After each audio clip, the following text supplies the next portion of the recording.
Hello guys, myself Shankan English Nilkanth વિદ્યાપીઠની YouTube ચેનલમાં આપનું સ્વાગત છે। આજના વિડિયો લેક્ચરમાં આપણે લાસ્ટ ટાઈમ ચર્ચા કરી હતી પ્રમાણે સાત પ્રકારની પ્રણાલીઓ જેની સાથે ની વિચલન દર્શાવતી રચનાઓ જેને આપણે ટ્રેવિસ લેટિસ કહીશું, જે મેથેમેટિશિયન ટ્રેવિસ છે જેની ચર્ચા કરી છે તો તેની જેનું આલેખન કર્યું છે અને જે 14 પ્રકારની પ્રણાલીઓ છે, 14 પ્રકારની ટ્રેવિસ લેટિસ રચનાઓ છે તેને ભણવાની છે। અહીંયા આપણી પાસે મુખ્યત્વે 7 પ્રણાલીઓ છે। આ 7 પ્રણાલીઓની ડિટેલમાં ચર્ચા કરવાની છે। એ પહેલા ફર્સ્ટ ઓફ ઓલ કે આપણે જે 3D સ્ટ્રક્ચર છે એને સમજી લઈએ। લાસ્ટ ટાઈમ આપણે FCC, BCC, simple cubic, lattice ના સ્ટ્રક્ચરો જોયા હતા અને તેના પ્રકારોને આધારે તેમાં પરમાણુઓની ગોઠવણીના આધારે કેવી રીતે રચના બને છે તેની સમજ લીધી હતી। આજે હું તમને છે એનો જસ્ટ ડેમો મોડેલ બતાવવાનો છું, જેમાં આ જે છે એ કોઈ પણ એક યુનિટ સેલ છે, નાનામાં નાનો એકમ કોષ છે જે સાદો એકમ કોષ તરીકે ઓળખાશે અને આ સ્ફટિક પ્રણાલીના બ્રેવિસ લેટિસમાં આપણે તેને આદિમ એકમ કોષ કહીશું, જે બધી જ પ્રણાલીઓ માટે કોમન રહે છે। બરાબર છે। આ એક સાદો સિમ્પલ ક્યુબ છે, બરાબર, જેમાં આ જે છે અહીંયા હું તમને તેની સાથે સંકળાયેલા પરિમાણોની ચર્ચા કરીશ। તો આ જે છે સાઇડ્સ, જે આ સાઇડ્સ છે, આ જે છે એને આ એકમ કોષની ધાર તરીકે ઓળખશું આપણે। બાકીના અહીંયા તમે જોશો એ પ્રમાણે ખૂણાઓ છે, તો 1 2 3 4 5 6 7 8 આઠ ખૂણાઓ છે, બરાબર। Now you can see like that. અહીંયા આ જે છે એ એકમ કોષની ધારો છે। આ આખો એક યુનિટ સેલ છે, એકમ કોષ છે, બરાબર। તેમાં તમે આ સાઇડ્સ જોશો, તો આ જે ખૂણો બને છે તેને તમે x y z અથવા તો આલ્ફા બીટા ગામા કહી શકો। આ જે એંગલ છે તેને આલ્ફા કહો, તો આ એંગલને તમે શું કહેશો? બીટા, બરાબર છે। ધેન આ એંગલને તમે શું કહેશો? ગામા। તમારી ઈચ્છા, તમારે શું પરિમાણ આપવા છે। બટ આ સિમ્પલ યુનિટ સેલ છે જેમાં તમને કીધું તો એ પ્રમાણે કે આઠે આઠ ખૂણાઓ પર એક એક પરમાણુઓ છે એ ગોઠવી દેવાના છે। એકમ કોષના આઠ ખૂણાઓ પર શું હશે? એક એક પરમાણુ હશે। એટલે એક યુનિટ સેલ ઉપર ખૂણાઓ પર પરમાણુની સંખ્યા પૂછે તો તમારો આન્સર રહેશે 8, બરાબર। એક એકમ કોષ છે અને કેટલા પરમાણુઓ ટચ કરે છે એમ પૂછશો, એક એકમ કોષના 8 ખૂણાને કેટલા પરમાણુઓ ટચ કરે છે તો તમારો આન્સર રહેવો જોઈએ for only one unit cell, બરાબર છે। પછી તમે આખા સ્ફટિક બંધારણની ચર્ચા કરીશું તો એમાં પાછો આ એક પરમાણુ છે એ તમે આમ જુઓ તો અહીંયા એક લેટિસ હશે, એકમ કોષ હશે અહીંયા, એટલે આ ગોળાને આ એકમ કોષ સાથે પણ ભાગીદારી હશે। પછી અહીંયા પણ એક હશે, અહીંયા પણ એક હશે, એવી જ રીતે ઉપર પણ હશે।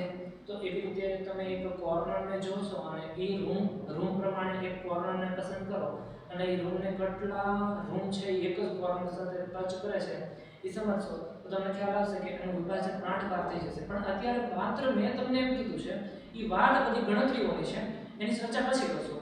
અત્યારે આને સમજો તમે કે આ યુનિટ સેલ છે અને આ યુનિટ સેલમાં તમને 8 ખૂણાઓ દેખાશે। તેમની ધારોની ગણતરી કરશો તો 1 2 3 4 સેમ 5 6 7 8 9 10 11 and 12 ચાર બાર, બરાબર છે। તો 12 ધાર છે, 8 ખૂણા છે અને ઈ 8 ખૂણામાં x y z અથવા તો આલ્ફા બીટા અને ગામા ઈ એક ખૂણાએ છે ઈ રિપીટ થતા હશે, એટલે કે આ ખૂણો છે x, આ y અને આ z કહેશો તો same x y and z, એમ સમજાય છે? ઓકે। હવે આ એકમ કોષ છે જેને આપણે આદિમ અથવા તો સાદો એકમ કોષ કહીશું, જેમાં તમે સમજી શકો છો કે આ એકમ કોષ પર રહેલા ખૂણાઓ પર માત્ર ખૂણાઓ પર જ પરમાણુ દેખાય છે। આ રેડ કલરના બોલ્સ છે એને આપણે પરમાણુ તરીકે ઓળખશું. હાલ પૂરતી સમજવા માટે એક મોડેલ છે એટલે. તો એમાં આ જે ખૂણા ઉપરના પરમાણુઓ છે એ માત્ર ખૂણા ઉપર જ છે 8 ધેટ્સ વાય આને સિમ્પલ ક્યુબિક લેટિસ અથવા તો એકમ કોષ કહેશું. લેટિસ નહીં કહીએ. લેટિસ કહેવા માટે આ સ્ટ્રક્ચર તમારે સમજવું પડશે. હવે આ બીજો યુનિટ સેલ છે, બરાબર. આની અને આની વચ્ચે ડિફરન્સ શું છે આ બનાવવા માટે જાજો સમય લાગ્યો છે, બરાબર. અને આ ચિત્રો દોરવા માટે પણ બહુ જાજો ટાઈમ લાગ્યો છે. આઈ થિંક 1-2 કલાક જેટલો આમાં જ તે જતો રહ્યો છે. એટલે માત્ર સમજાય એના માટે આ બધું કરવું પડ્યું છે. એટલે ફોકસ છે. ધ્યાન રાખજો કે આ સિમ્પલ ક્યુબ છે, સાદો ઘન છે. સાદા ઘનમાં જો સેન્ટરમાં એક પરમાણુ હોય, બરાબર અહીંયા સેન્ટરમાં એક પરમાણુ હોય, તો એને આપણે બીસીસી કહેશું, અંતઃ કેન્દ્રિત ઘન. અંતઃ એટલે આ બોડી છે અને આ બોડીના સેન્ટરમાં, કેન્દ્રિત એટલે કેન્દ્રમાં હોય તેવા પરમાણુ, તેવા એકમ કોષની ચર્ચા કરીએ. તો અહીંયા તમે આને જોશો, આ એકમ કોષને. તો આ એકમ કોષમાં તમને સેન્ટરમાં એક રેડ કલરનો ગોળો દેખાશે. ધેટ ઇઝ મોલેક્યુલ્સ, બરાબર છે. અને આ પરમાણુ સહિત ખૂણાના 8 સ્થાન ઉપર તો પરમાણુઓ પ્રેઝન્ટ છે જ, બટ સેન્ટરમાં પણ એક મોલેક્યુલ્સ પ્રેઝન્ટ હોય છે. અહીંયા જોશો તો સેમ પરમાણુ એક વચ્ચે છે, ખૂણા ઉપર છે, બાકીના કોઈ ભાગમાં પરમાણુઓ છે એ પ્રેઝન્ટ નથી. એટલે આવા યુનિટ સેલને આપણે બીસીસી યુનિટ સેલ કહેશું, બરાબર છે. બીસીસી બંધારણ છે એને આ રીતે દર્શાવીશું અથવા તો ડ્રો આઉટ કરશું, જે આજના બ્રેવિસ લેટિસની અંદર જ સમજવાનું છે આપણે, બરાબર. એટલે મને થયું કે પહેલા તમને છે એ ડેમો બતાવો, ધેટ્સ વાય તમને ખ્યાલ આવશે કે શું શું ચેન્જીસ થઈ શકે. ધીસ ઇઝ ધાર, બરાબર. આ એડ્સ છે, આ ધાર છે, અને ધાર છે એ નાની અથવા તો મોટી હોઈ શકે છે. એંગલ છે એ એંગલ 90 અથવા તો 90 કરતા વધારે અથવા તો 90 કરતા ઓછો પણ હોઈ શકે છે, જે આપણે લાસ્ટ ટાઈમ સમજી ચૂક્યા છીએ, બરાબર છે. બીજી વાત કરીએ તો હજી એક આપણી પાસે છે ફેસ સેન્ટર. એફસીસી રચનાની વાત કરી હતી આપણે કે ખૂણા ઉપર તો હોય જ, 8 ખૂણા ઉપર તો પરમાણુઓ હોય જ, બરાબર છે. 8 ખૂણાઓ સહિત જે ફલક હોય છે, ફલક આ બાજુ થઈ આખી, આ સાઇડ્સના સેન્ટરમાં એક પરમાણુ છે. સેમ એની બરાબર સામે અહીંયા પણ એક પરમાણુ છે.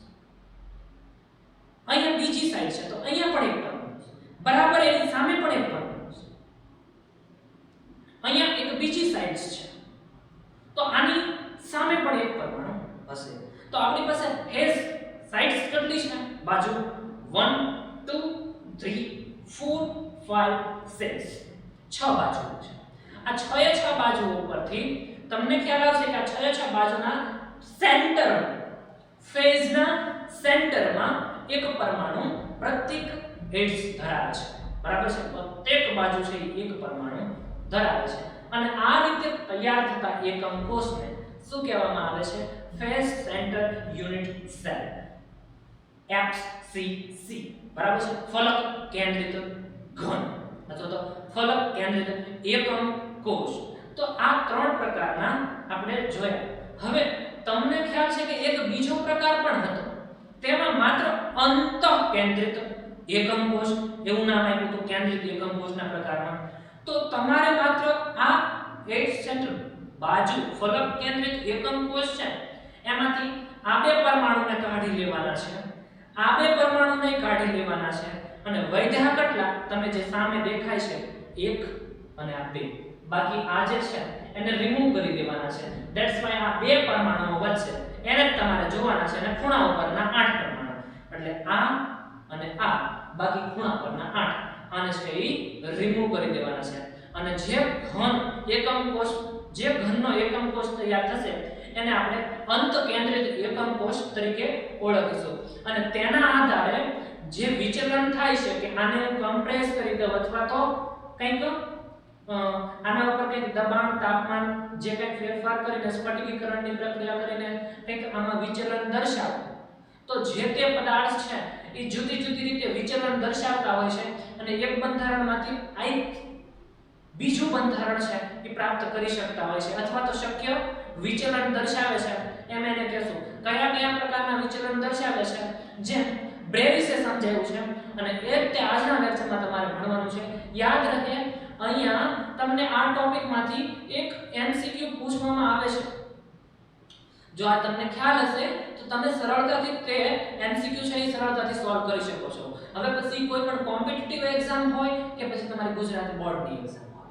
આમાંથી ઘણીવાર મોસ્ટલી એક્ઝામ્પલ આવે છે જે માત્ર તમારી યાર મેમરી પાવર ઉપર પૂછવામાં આવે છે કે તમારી મેમરી પાવર કેટલી છે કે જ્યાં થ્રુ તમને આ બંધારણો છે એની સાથે સંકળાયેલી આંકડાકીય માહિતી અથવા તો એંગલ અથવા તો સાઇડ્સ છે અથવા તો ધાર છે એના મૂલ્યો સાથે તમને એનું રિપ્રેઝન્ટ કરતા આવડે અથવા તો એ બંધારણ સાથે સંકળાયેલી બધી માહિતી તમારી પાસે હોય તો અહીંયા આમાંથી જે આ ટોપિકમાંથી જે પ્રશ્ન તમને પૂછવામાં આવશે એને મેમરી પાવર પ્રોબ્લેમ અથવા તો મેમરી પાવર ક્વેશ્ચન કહેશું જે ફિઝિકલ કેમિસ્ટ્રીમાં હરેક જગ્યાએ પૂછવામાં આવે છે અથવા તો ફિઝિકલ કોઈ પણ પાર્ટ ભણતા હો તો તેની સાથે સંકળાયેલી માહિતી છે એ તમને અથવા તો જે પેપર સેટર છે એ પોતે મેમરી પાવરને લઈને તમને પ્રોબ્લેમ પૂછશે અને હું હોઉં તો પૂછું જ તે બરાબર છે એટલે ધ્યાન આપજો તો આપણે બ્રેવિસ લેટિસ ભણવાના છે અને બ્રેવિસ લેટિસ ભણીએ એ પહેલા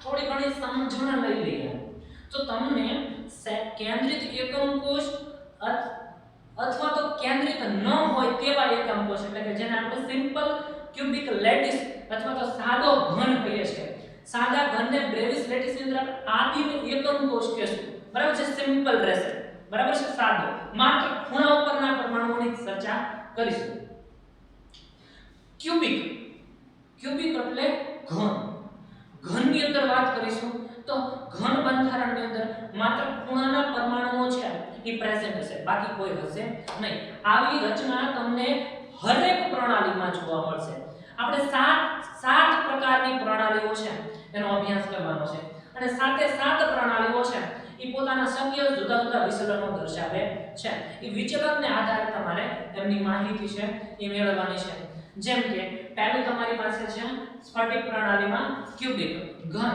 જે ત્રણ પ્રકારના ટાઇપ્સ દર્શાવે છે સાદો ઘન બધામાં કોમન રહેવાનો આદિમ એકમ કોષ બધામાં કોમન હશે બટ આ જે સાદો ઘન છે અથવા તો ક્યુબિક પ્રકારની રચના હોય છે તેમાં ઘણીવાર સેન્ટરમાં પર પરમાણુ હોય છે આથી તેને બીસીસી સ્ટ્રક્ચર પણ દર્શાવે છે એમ કહી શકાય અથવા તો ક્યારેક ફલકમાં પરમાણુઓ પણ જોવા મળે છે આથી આ પ્રણાલી છે એ એફસીસી સ્ટ્રક્ચર પણ દર્શાવે છે એટલે એક જ પ્રણાલી ત્રણ શક્ય વિચલનો દર્શાવે છે એટલે ઘન અથવા તો ક્યુબિક પ્રણાલી માટે શક્ય વિચલનો સાથે ત્રણ પ્રકારના બ્રેવિસ લેટિસ મળ્યા કયા આદિમ અંતઃકેન્દ્રિત ફલક કેન્દ્રિત એવી જ રીતે આપણે સેકન્ડ ટાઈપ છે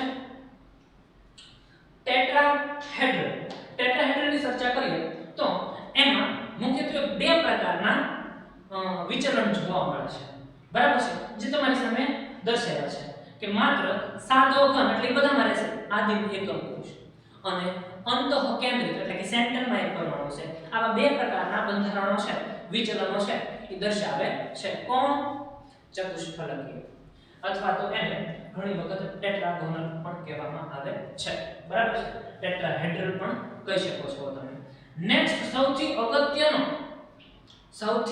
અગત્યનો ટાઇપ છે આ ટેબલમાં તમારી પાસે ઓર્થોરોમ્બિક પ્રણાલી ઓર્થોરોમ્બિક સ્ફટિક પ્રણાલી તો ઓર્થોરોમ્બિક સ્ફટિક પ્રણાલી એક જ એવી પ્રણાલી છે જે બધી જ શક્ય રચનાઓ દર્શાવે છે બધી જ શક્ય વિચલન રચનાઓ દર્શાવે છે એટલે બહુ જ અગત્યનું અને આઈએમપી જેવું કંઈ હોતું નથી પહેલી અગત્યનું છે એમ કહું છું એટલે એ કંઈક અલગ પડે છે બધાથી અને કંઈક અલગ હોય છે બધાથી એ તમને પૂછવામાં આવે છે કે તમને એ ખ્યાલ છે કે નહીં બરાબર છે યુનિક હોય છે એના ઉપર વધારે અક્ષર લોકો છે એ ફોકસ કરતા હોય છે યુનિક હોય એના ઉપર વધારે ફોકસ કરતા હોય જેમ કે તમારા ક્લાસરૂમમાં કોઈ એક સ્ટુડન્ટ છે જેનું બિહેવિયર થી લઈને નોલેજ થી લઈને હરેક પ્રોપર્ટી થી લઈને હરેક કાર્યથી લઈને ચર્ચા કરવામાં આવે તો એ બધાથી યુનિક હોય, બધાથી કંઈક ને કંઈક દ્રષ્ટિએ છે અલગ પડતો હોય છે. ધેટ્સ વાય બધાની નજરમાં ઈ ચડશે. તેવી જ રીતે આ 7 પ્રણાલીમાંથી ઓર્થોરોમિક સ્ફટિક પ્રણાલી એવી છે કે જેમાં બધા જ શક્ય વિચલનો જોવા મળે છે. એટલે એમાં આદિમ એકમ કોષ પણ બને, એમાં અંતઃકેન્દ્રિત પણ બને, અંત કેન્દ્રિત પણ બને અને બાકી વધ્યું ફલક કેન્દ્રિત પણ બને. એટલે 1 2 3 4 બ્રેવિસ લેટિસ. આમાં એકલામાં 4 બ્રેવિસ લેટિસ મળે છે. આદિમ અંતઃકેન્દ્રિત ફલક કેન્દ્રિત ઘન ક્યુબિક બંધારણ તો આમાં 3 બ્રેવિસ લેટિસ બને છે અને ચતુષ્ફલકીય રચના હોય તો આમાં 2 બ્રેવિસ લેટિસ બને છે. 4 ને 3 7 8 અને 9 થઈ ગયું. 14 છે આપણી પાસે, 5 બાકી. બરાબર છે. હવે આગળ જઈએ તો આપણી પાસે આવશે ત્રિકોણીય શેપ.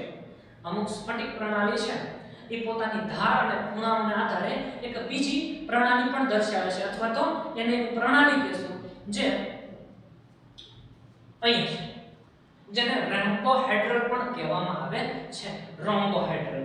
તો અહીંયા હું તમને એના વિશે ચર્ચા કરું તો તમારી પાસે રોમ્બોહેડ્રલ અથવા તો ત્રિકોણીય બંધારણ હોય તો એના માટે માત્ર શક્ય વિચલન છે એ એક જ જોવા મળે છે. જે કયું સ્ટ્રક્ચર ધરાવે છે? યુનિટ સેલ તરીકે આદિ, બીજું કોઈ સ્ટ્રક્ચર નહીં. એટલે અહીંયા તમારી સામે જે રિપ્રેઝન્ટ કર્યો છે સેલ, બરાબર છે, જે એક જ છે. બરાબર છે. અને ત્રિકોણીય અથવા તો રોમ્બોહેડ્રલ શેપ કહેશો, જેના માટે તમારે ધાર છે એના મૂલ્યો યાદ રાખવાના છે પ્લસ એંગલ્સ, એમના જે બંધારણની અંદર ખૂણાઓ હોય છે આલ્ફા, બીટા અને ગામા. મેં તમને કીધું છું કે આના અગત્યના 6 પ્રાચલો હોય છે, 3 ખૂણા અને 3 ધારો. બરાબર છે. તો એને તમારે તૈયાર કરવાના છે. હવે તૈયાર કરવા માટે ટ્રીક હું આપીશ, બરાબર છે, બટ તમારે એનું રટન કરવું પડશે, એની મોર એન્ડ મોર પ્રેક્ટિસ કરવી પડશે. અધરવાઇઝ આ 1 માર્ક્સ લેવો છે એ અઘરો પડી જશે. એટલે તો કીધું મેમરી પાવર ઉપર પ્રોબ્લેમ પૂછાશે. મેમરી પાવર ઓછો હશે તો તમે મિસ્ટેક કરી શકો, મેમરી પાવર હાઈ હશે then you can solve it આરામથી. બરાબર છે. બીજી અગત્યની વાત, જો આ મેં મારી જાતે ડ્રો કર્યું છે, જાતે બનાવ્યું છે, પણ અહીંયા મેં શું કીધું તમને કે મેમરી પાવર સારો હશે you can easily do it, otherwise થોડું ટફ લાગશે, પણ મેક્સિમમ પ્રેક્ટિસ કરો ને તો આઈ થિંક કાંઈ પણ સોલ્વ થઈ જાય. ધ્યાન આપો. આગળ જઈએ તો એના પછી 3 પછી 6 ષટકોણીય. ષટકોણીય બંધારણ એટલે તમે બેન્ઝીનનું ચકડું જોયું હશે. એવું બેન્ઝીનનું ચકડું બનાવવાનું, નીચે બેન્ઝીનનું ચકડું દોરવાનું, ધારથી ધારને બધાને જોડી દેવાના. હવે આ સેન્ટરના મોલેક્યુલ્સને આ સેન્ટરના મોલેક્યુલ્સ સાથે જોડી દેવાથી તમને એક બીજી અલગથી અંદર ને અંદર એક રચના પ્રાપ્ત થશે. જોઈજો. બરાબર છે. આ એક યુનિટ સેલ આખો અલગ વ્યૂ કરો, આખો યુનિટ સેલ ને પકડીને બહાર કાઢી દો આખી રચનામાંથી, તો તમને આવો એક એકમ કોષ પ્રાપ્ત થશે. બરાબર છે. એના ખૂણાઓ સાથેની માહિતી, સાઈડ ધાર સાથેની માહિતી બધું હું સમજાવું છું, પણ માત્ર અત્યારે પહેલા રચનાઓ સમજાવું છું કે ષટકોણીય રચના હશે તો ષટકોણ બનતો હશે. લાઈક ગ્રેફાઇટ છે એવું સ્ટ્રક્ચર દર્શાવતો તમને ખ્યાલ છે. તો આ સેલને પકડીને બહાર કાઢી દો તો આ જે છે એ ષટકોણીય રચના, જેને હેક્સાગોનલ અથવા તો ગુજરાતીમાં આપણે ષટકોણીય રચના કહેશું, એનો પણ માત્ર એક જ બ્રેવિસ લેટિસ બને છે. બ્રેવિસ નામના રસાયણ વૈજ્ઞાનિકની યાદ અથવા તો મેથેમેટિશિયનની યાદમાં બ્રેવિસ લેટિસ તરીકે આ બધાને ઓળખવામાં આવે છે. એણે આ પ્રણાલીઓ આવી છે જે શક્ય 14 છે એમ કીધું એણે. બરાબર છે. આગળ છે તો મોનોક્લિનિક. મોનોક્લિનિક છે એ 2 શક્ય વિચલન દર્શાવે છે. આદિમ એમાં બધામાં કોમન. એમાં પહેલું શું આવી ગયું? આદિમ. અને બીજું છે અંત કેન્દ્રિત. એટલે મોનો છે એ યાદ રહી છે એવું છે કે મોનોક્લિનિક છે એમાં માત્ર 2 જ શક્ય વિચલનો જોવા મળે છે. એક તો બહુ ઓછું જોવા મળતું હોય એવું. કયું? અંત કેન્દ્રિત. એ ક્યાં આવ્યું? માત્ર ઓર્થોરોમ્બિક. જો બરાબર છે. અંત કેન્દ્રિત સામસામેના ફેઝની અંદર પરમાણુ હાજર હોય. તો અહીંયા સમજવા જેવું કે મોનોક્લિનિક એક એવું સ્ટ્રક્ચર છે જેમાં સામાન્ય કોમન તો આદિમ એકમ કોષ તો હોય જ તે, બટ એના સિવાય પણ એક્સ્ટ્રા એક હોય છે જે બીજા એકમાં જ હોય છે, બરાબર, ઓર્થોરોમ્બિક, બરાબર છે. અને બીજું એક પોતે મોનોક્લિક ધરાવે છે બંધારણ, એટલે અંત કેન્દ્રિત બંધારણ બે વખત જ રિપીટ થયા. બહુ અગત્યનું, અંત કેન્દ્રિત બંધારણોના વિચલન બે રચનાઓમાં જ જોવા મળે છે. કયા કયા? ઓર્થોરોમ્બિક એન્ડ મોનોક્લિક, બરાબર છે. તો આ 1 2 3 4 પાછા 4 થઈ ગયા, એટલે 4 ગયા, વધ્યું એક, પહેલા 9 થયા હતા અને 4 આ પાછા જોયા આપણે, એટલે એક વધ્યું એને ટ્રાઇક્લિનિક કહેવાય. અને ટ્રાઇક્લિનિક એટલે સૌથી સિમ્પલ, સાદું અને યાદ રાખવામાં પણ ઈઝી સ્ટ્રક્ચર છે, જેમાં ધારો પણ સરખી હોતી નથી અને એંગલ્સ પણ બધા સરખા હોતા નથી. એટલે આઈ થિંક એને તો તૈયાર કરવાની પણ તમારે જરૂર નહીં પડે, પણ નામ યાદ રહેવા જોઈએ. સ્ફટિક પ્રણાલીના નામ યાદ રહેવા જરૂરી છે. પહેલા 3 સિમ્પલ સ્ટ્રક્ચર છે, જેમાં તમે વાત કરશો સ્ફટિક પ્રણાલીની અંદર પહેલી પ્રણાલી જેને ઘન કહેશો અથવા તો ક્યુબિક અથવા તો ઘન પ્રણાલી કહેશો, જેના 3 પ્રકાર છે. એક તો સાદો આદિમ બધામાં હોય તે અંતઃ કેન્દ્રિત એટલે કે body centre and face centre FCC, આ 3 સ્ટ્રક્ચરો ધરાવે છે. પછી વાત કરશું ષટકોણીય રચનાની, તો ષટકોણીય રચનાની બે સ્ફટિક બે બ્રેવિસ લેટિસ જોવા મળે છે. એક સેન્ટર એટલે કે બીસીસી અને એક સાદો જે બધામાં કોમન, એટલે 3 ને 2 5 થયા. થર્ડ પ્રણાલી ઓર્થોરોમ્બિક, બધા જ તે હોય છે, એટલે ચાર પ્રણાલીઓ છે એ શક્ય વિચલન તરીકે હાજર જોવા મળે છે. ફોર્થ ત્રિકોણીય અથવા તો કહેશું આપણે રોમ્બોહેડ્રલ, એમાં માત્ર એક જ વિચલન દર્શાવે છે, એટલે બ્રેવિસ લેટિસ તરીકે એક જ મળે છે. એના પછી આગળ જઈએ તો ષટકોણીય, 3 પછી 6 એમ યાદ રાખો. ત્રિકોણીય એટલે 3 અને ષટકોણીય એટલે 6. તો એનામાં પણ એક જ બ્રેવિસ લેટિસ જોવા મળે છે, જેને તમને દર્શાવ્યો છે. આમાંથી પકડીને મેં કાઢી લેવાનો છે અને પછી વ્યૂ કરવાનો છે, જેમ મેં તમને સામેના બતાવ્યું હતું. ચેન્જીસ ક્યાં આવે છે એ એંગલ અને ધાર થ્રુ છે, હું હમણાં તમને સમજાવું છું. આગળ જઈએ તો મોનોક્લિનિક છે એ બે સ્ટ્રક્ચર દર્શાવે છે, શક્ય વિચલન દર્શાવે છે, બે બ્રેવિસ લેટિસ ધરાવે છે. એમાં કોઈ ન ધરાવતું હોય એવું અંતકેન્દ્રિત, કોઈ ન ધરાવતું એટલે આ ઓર્થોરોમ્બિક કે જેમાં બધા કોમન છે, બધા બ્રેવિસ લેટિસ હોવાનું, બરાબર છે, શક્ય વિચલન પ્રમાણે. And last one triclinic. Triclinic છે એ એક શક્ય વિચલન દર્શાવે છે અને એ કયું છે? સિમ્પલ આદિમ, જે બધામાં કોમન છે. એટલે આદિમ સ્ટ્રક્ચર બધામાં હોય છે અને બધામાં હોય છે એવું આઈ થિંક બહુ રેર કેસમાં પૂછવામાં આવે છે, કારણ કે આદિમ છે તો બધાને ખ્યાલ જ છે કે બધામાં, તો પૂછવું શું એમ જય. ઓકે, ધેન અગત્યનું હાઇલાઇટ કરવા જેવું છે ઓર્થોરોમ્બિક એન્ડ મોનોક્લિનિક, બરાબર છે, અને ટ્રાઇક્લિનિક કોર્સ. હવે આ આખી સિસ્ટમને તમે યાદ કેવી રીતે રાખશો એના ઉપર ચર્ચા કરીએ. તો પ્રથમ છે આદિમ અથવા તો અંતઃકેન્દ્રિત અથવા તો ફલક કેન્દ્રિત 3 સ્ટ્રક્ચરો ધરાવે છે. ઘન છે, ક્યુબિક લેટિસ છે. સીધું સ્ટ્રક્ચર આખું માળખું યાદ રાખવાનો પ્રયત્ન કરજો. હું હજી એકવાર રિપીટ કરું છું કે મેમરી પાવર માંગશે. ઘણા લોકો એમ કહેતા હોય આને ગોખવું કેવું છે? That's not ગોખિંગ. ગોખવું એટલે ટેમ્પરરી, કે એક દિવસ માટે મારે યાદ રાખવાનું છે, 2 દિવસ માટે યાદ રાખવાનું છે, 3 દિવસ માટે યાદ રાખવાનું છે અને પછી ભૂલાઈ જશે. ધેટ ઇઝ ગોખિંગ. અને તૈયાર કરવું એટલે શું? કે એવી રીતે પ્રિપેર કરશો કે તમે એવી રીતે તૈયાર કરવું છે કે તમે એક અઠવાડિયું નથી જોયું પણ તમને થોડું ઘણું ખ્યાલ છે કે આ મને યાદ છે.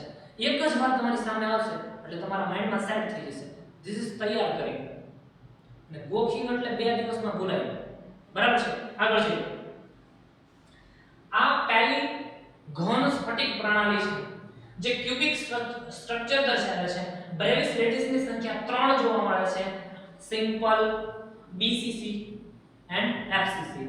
બીજી અગત્યની વાત કે અહીંયા તમે ફોકસ કરો ધાર ઉપર. તો આ 3 એડ્સ છે, ધાર છે. આને કહું છું A, આને કહું છું B અને આને કહું છું C. તો A B C. આ ત્રણેય ધાર છે એ ક્યુબિકમાં સમાન હશે. ધાર સમઘન ક્યારે બોલાય? બધું સમાન હોય ત્યારે. That's why a b c. એટલે બધી જ સ્ફટિક પ્રણાલી જોશો આ તીન અંતઃકેન્દ્રિત ફોલોકેન્દ્રિત, તો એમાં એડ્સ છે એ બધાની કેવી રહેશે? ધાર છે એ બધાની કેવી રહેશે? સમાન. આ ધાર બધી સમાન હોવા પાછળનું રીઝન ઈ સમઘન છે. બરાબર છે? બીજી વાત કરીએ તો આ એંગલ આલ્ફા, આ એંગલ બીટા અને આ એંગલ ગામા છે, તો આ બધા એંગલ છે એ 90 ડિગ્રી જોવા મળશે. That's why alpha is equal to beta is equal to gamma is equal to 90 degree. So પહેલી સ્ફટિક પ્રણાલી છે ઘન. ઘન સ્ફટિક પ્રણાલીના ત્રણ પ્રકાર છે. એમાં સમઘન શબ્દ બોલાતો હોવાથી બધી ધારો તમારે કેવી લેવાની છે? સમાન. અને તેમાં એંગલ બધા કેવા મળશે? સમાન. મેં કીધું તો 90 હોય એથી અને ન પણ હોય પણ સમાન છે એટલે બધા એંગલ 90 ડિગ્રી. એટલે a b c, a b c, a b c and alpha beta gamma 90 degree. For example, sodium chloride નો સ્ફટિક લઈ લેવામાં આવે અને એના એકમ કોષનો અભ્યાસ કરવામાં આવે તો એના માટે આલ્ફા બીટા ગામા 90 ડિગ્રી મળે છે. બરાબર છે? જે એક્સ-રે કિરણનો અભ્યાસ સૂચવે છે. બીજી અગત્યની વાત કે એમાં એડ્સ ધારની લંબાઈ છે એ જોવામાં આવે તો ધારની લંબાઈ પણ સેમ મળે છે. a b c.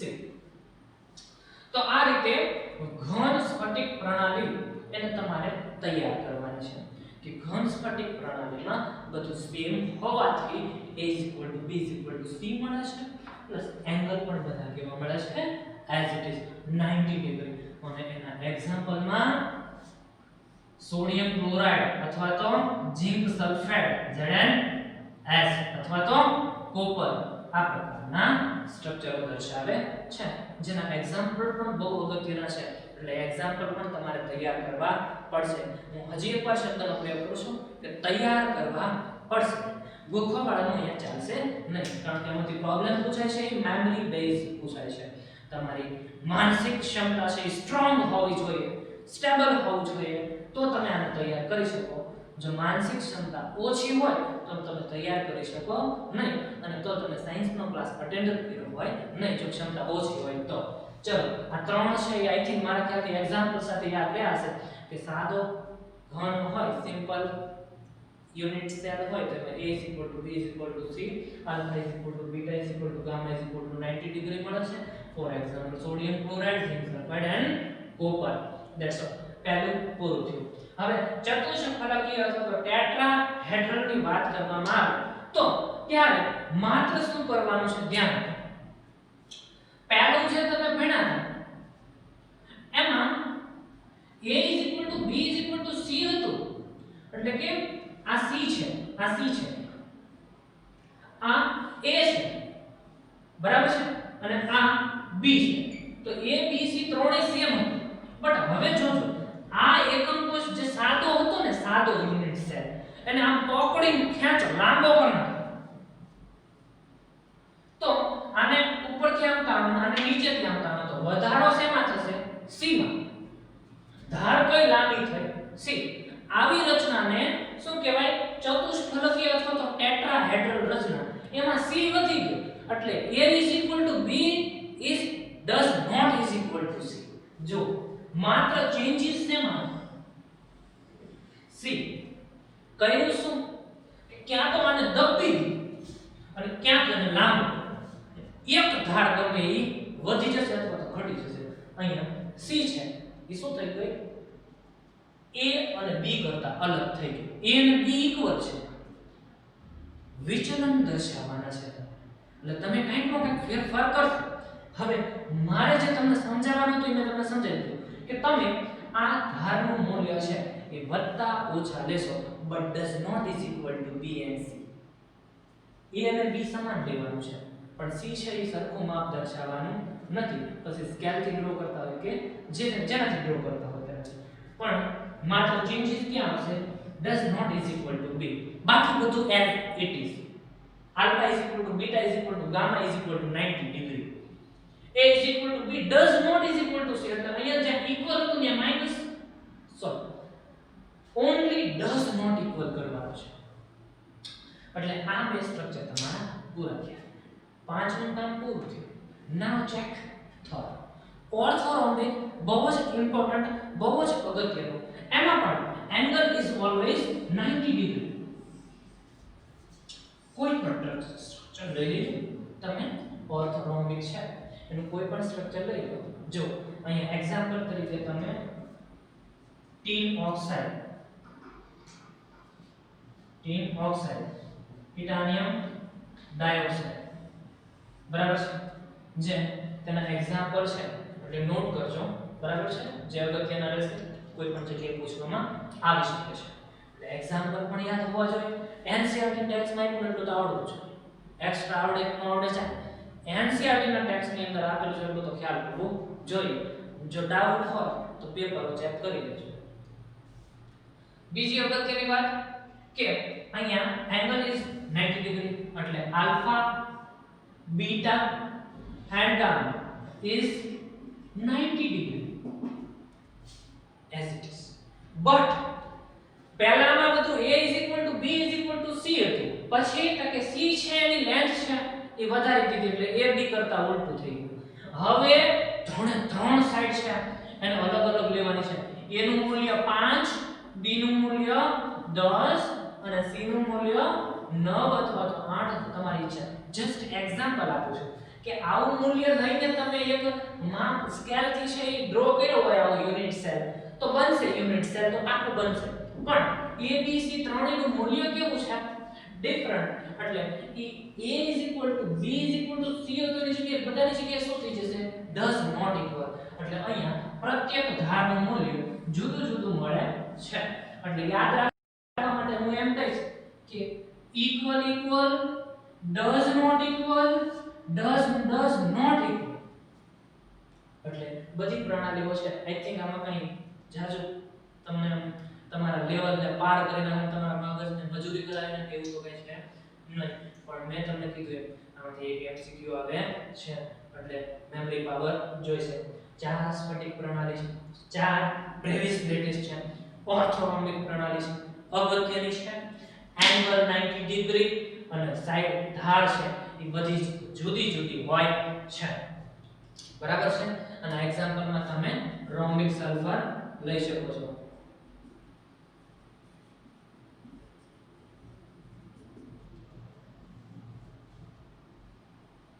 અથવા તો કેલ્શિયમ સલ્ફેટ બરાબર છે, CSO4 છે. એ આ પ્રકારનું સ્ટ્રક્ચર દર્શાવે છે.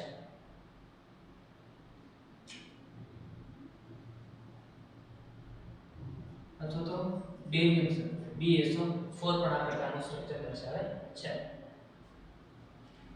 ચલો આગળ જઈએ તો એના એક્ઝામ્પલ છે જે નોટ કરી લેજો અથવા તો ક્યાં લખી નાખજો અથવા તો તમે એનસીઈઆરટી નું ટેબલ જોશો તો એમાં બધા એક્ઝામ્પલ તમને મળી જશે. બટ અગત્યનું સમજવા જેવું મેં હતું એ તમને કહી દીધું કે does not equal does not equal does not equal. બાકી કોઈ ચેન્જીસ નહીં. એંગલ પણ ચેન્જ કરવાના નથી.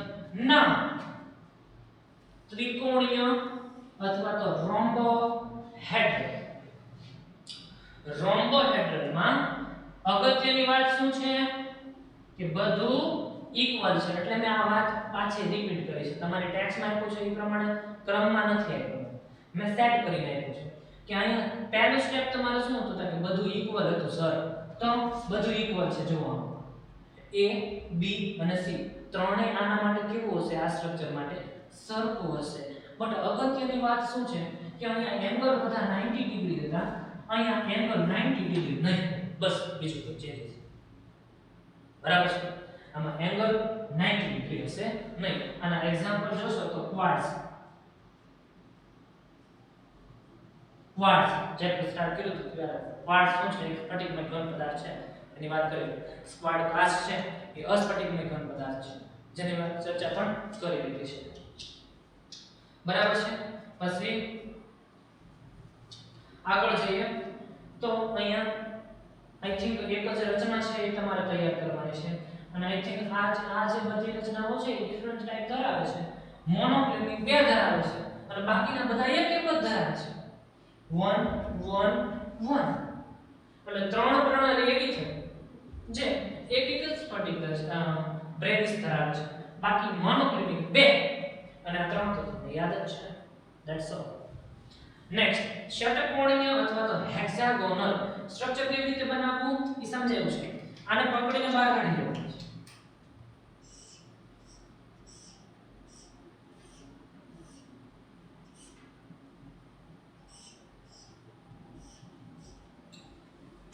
તો આ એકમ કોષને પકડીને બહાર કાઢશો તો એમાં સમજવું A is equal to B is equal to C. A is equal to B is equal to C. Next, બીજું શું હતું? A is equal to B does not is equal to C. A is equal to third. A is equal to B is equal to C. અહીંયા પણ છે same પહેલું બીજું A is equal to B is equal to C. બસ માત્ર changes ક્યાં આવે છે કે જે ગામા એંગલ હોય છે ગામા is 120 degree only. બાકી બંનેના 90 હોય છે. જો આ 90 હોય છે આ પણ 90 હોય છે પણ આ જે એંગલ છે એ કેટલો હોય છે 120 ડિગ્રી. સો સિમ્પલ કે ત્રણ સ્ફટિક રચના યાદ રહી ગઈ તો એના ઉપરથી પછી પાછું રિપીટ કરવાનું સાચું અથવા તો equal then does not equal. હવે પછીનું બંધારણ તમને જાતે તમે વિચારી શકો કે મેં સેટ કર્યું છે તો તમને યાદ રાખવા માટે સેટ કર્યું છે. બાકી બધા કહે છે કે ભાઈ તૈયાર કરી નાખજો અને તૈયાર કરવાનું. ધેટ મીન્સ ગોખવાનું હોય. ગોખવાનું નથી હોતું. ધ્યાન આપો. ઇક્વલ ડઝ નોટ ઇક્વલ અને બોથ ડઝ નોટ ઇક્વલ. અને શેલો તમારે યાદ નથી રાખવાનું કારણ કે એમને યાદ લીધી ધ્યાન equal does not equal double does not equal. ના મોનોક્લિનિક સ્ટ્રક્ચર હોય ત્યારે અગત્યનું આ 120 હોય અને અહીંયા બીટા છે એ ડઝ નોટ 90 ડિગ્રી હોય. બાકી આલ્ફા ને ગામા 90 ડિગ્રી હોય. અહીંયા આલ્ફા ને બીટા 90 ડિગ્રી હોય. અહીંયા આલ્ફા ને ગામા છે એ 90 ડિગ્રી દેવાના છે. અને જે સ્ફટિક પ્રણાલી અથવા તો જે સ્ફટિક પ્રણાલી રચાશે તેને મોનોક્લિનિક સ્ટ્રક્ચર કહેવામાં આવશે. જ્યાં A પણ સરખો ન હોય, B પણ સરખો ન હોય અને C પણ સરખો ન હોય. આવી સ્ફટિક પ્રણાલી કઈ હતી? ઓર્થોરોમ્બિક. યાદ છે ને? ચલો તો સેમ બંને માટે કેવું રહેશે? સેમ. બટ અહીંયા મળે છે શું? ઈ પણ અગત્યનું મોનોક્લિનિક બહુ જ અગત્યનું. શું કામ? એમાં અંત કેન્દ્રિત રચના જોવા મળે છે. ફેસ સેન્ટર બટ સામે છેડા કેન્દ્રિત રચના જોવા મળે છે. અને આમાં પણ છેડા કેન્દ્રિત રચના જોવા મળે છે. આમાં અને આમાં બંનેમાં છેડા કેન્દ્રિત રચના જોવા મળે છે. ધેન ઇક્વલ શું છે બીજું? A is equal to B is equal to C ની જગ્યાએ does not is equal to C and does not is equal to AB. Same.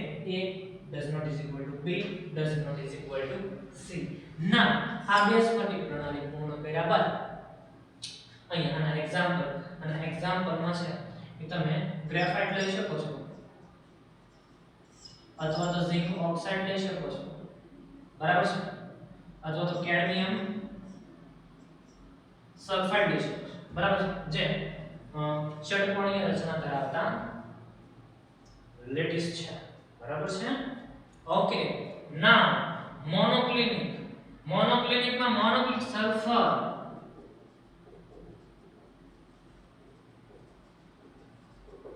સલ્ફરના બે પ્રકાર છે, રોમ્બિક સલ્ફર અને મોનોક્લિક સલ્ફર. બીજા સલ્ફરના ટાઇપ્સ પણ જોઈશું પણ એના માટે તમારે ઇનઓર્ગેનિક કેમિસ્ટ્રીનું ચેપ્ટર નંબર 7 પી બ્લોકમાં તત્વો કમ્પ્લીટ કરવું પડશે. એટલે આ બધા ઉદાહરણો પણ તમને એમને યાદ રહી જશે. આગળ જઈએ ટ્રાઇક્લિનિક સ્ટ્રક્ચર એવું છે જેમાં મેં તમને કીધું એમ કે એક પણ છે એ સરખું નથી. એટલે કે A પણ સરખું નથી, B પણ સરખું નથી અને C પણ સરખું નથી. That's all. આલ્ફા પણ સરખો નથી, બીટા પણ સરખો નથી, ગામા પણ સરખો નથી. બરાબર છે? does not is equal to 90. કોઈ 90 ના એંગલ નથી. એક પણ 90 ડિગ્રી બરાબર. પાછા એ પણ અંદર અંદર એ સરખા નથી, બધું વિચિત્ર, એટલે એને કહેવાય ટ્રાઇક્લિનિક. અને એના એક્ઝામ્પલમાં તમે બોરિક એસિડ છે, ધોરણ 11 માં ભણ્યા છો, H3BO3, બોરિક એસિડ છે, અથવા તો પોટેશિયમ ડાઇક્રોમેટ, K2Cr+7, આ સ્ફટિકોનો અભ્યાસ કરી શકો, જે કેવા ક્રિસ્ટલ સ્ટ્રક્ચર દર્શાવે છે, ટ્રાઇક્લિનિક. ટ્રાઇક્લિનિક એક બંધારણ એવું છે જેમાં everything is does not equal. બાકી બધામાં સિક્વન્સ મેં તમને આપી છે કે પહેલું સ્ટ્રક્ચર છે તો એમાં બધી ધારો છે એ ઇક્વલ હોય છે, બીજી ધારો બીજા સ્ટ્રક્ચરની અંદર એટલે કે બીજી પ્રણાલી ચતુષ્કોણીય છે તો તેમાં A = B થાય છે પણ does not = C. એના એક્ઝામ્પલ છે પણ યાદ રાખવાના છે, સાથે યાદ રાખો. બીજી વાત, ત્રીજું સ્ટ્રક્ચર છે ઓર્થોરોમ્બિક. ઓર્થોરોમ્બિકમાં ચારે ચાર સ્ટ્રક્ચર છે એ પોસિબલ છે, ચારે ચાર બ્રેવિસ લેટિસ છે એ પોસિબલ છે. અહીંયા આવતા તમે જોશો કે 3 ને 2 5 તો થઈ ગયા અને આ 4 એટલે 9 સ્ટ્રક્ચર પૂરા થઈ ગયા, બાકી વધ્યા ઓન્લી 5. આમાં આપણે ઓર્થોરોમ્બિકની વાત કરીએ તો ઓર્થોરોમ્બિકમાં છે બધી જ ધારો છે એ ઇક્વલ નથી, જુદી જુદી છે, એંગલ બધા 90 ડિગ્રી. આગળ વધીએ તો ત્રિકોણીય અથવા તો રોમ્બોહેડ્રલ. રોમ્બોહેડ્રલમાં તમે જોઈ શકો છો કે એક જ સ્ટ્રક્ચર બને છે, જે કયું હોય છે તે આ. અને એમાં મેં કીધું એ પ્રમાણે કે અહીંયા ધાર શું હતી, A = B = C, then A = B = C. But યાદ રહે કોઈ પણ એંગલ 90 ડિગ્રી લેવાનો નથી, બટ આલ્ફા બીટા અને gamma is equal. Alpha beta અને ગામા કેટલા લેવાના, ઇક્વલ, બટ 90 ડિગ્રી લેવાના નહીં. ત્યારે જે રચના પ્રાપ્ત થાય છે તેને ત્રિકોણીય અથવા તો રોમ્બોહેડ્રલ કહે છે, જેના એક્ઝામ્પલમાં આપણે ક્વાર્ટઝ છે એ લઈ શકીએ. બીજી આગળ ચર્ચા કરીએ તો ષટકોણીય રચના, 3 પછી 6 એટલે ષટકોણીય રચના. ષટકોણીય રચનામાં પણ એક જ બ્રેવિસ લેટિસ મળે છે, બરાબર છે. અને તેમાં આપણે વાત કરીએ પ્રમાણે અહીંયા A = B = C તો હવે એક રોમ્બ અને ગામા એંગલ છે 120, બાકી આલ્ફા અને બીટા છે એ ઓન્લી 90 ડિગ્રી. એના એક્ઝામ્પલમાં zinc oxide, cadmium sulphide and graphite જે અહીંયા દર્શાવેલો છે. હજી આગળ જઈએ તો મોનોક્લિનિક સ્ટ્રક્ચર. મોનોક્લિનિક સ્ટ્રક્ચરની અંદર બે બ્રેવિસ લેટિસ મળે છે, બરાબર છે. કયા કયા? તો કે એક આદિમ તો હોય જ છે, બીજો અગત્યનો અંત કેન્દ્રિત તો છેડા કેન્દ્રિત, બરાબર છે. એમાં આગળ વધીએ તો અહીંયા A = B = C, A does not B does not = C. જેમ અહીંયા મોનોક્લિનિક હશે તો બંને does not, બરાબર છે.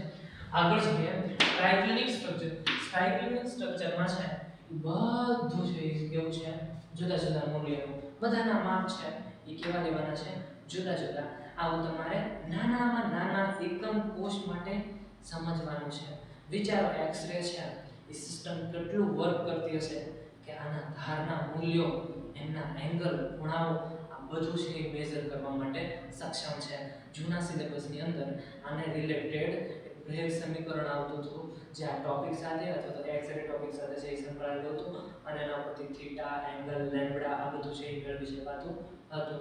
જો સમય રહેશે તો વધારાની ઇન્ફોમાં છે એ પણ તૈયાર કરી લેશો, બરાબર છે.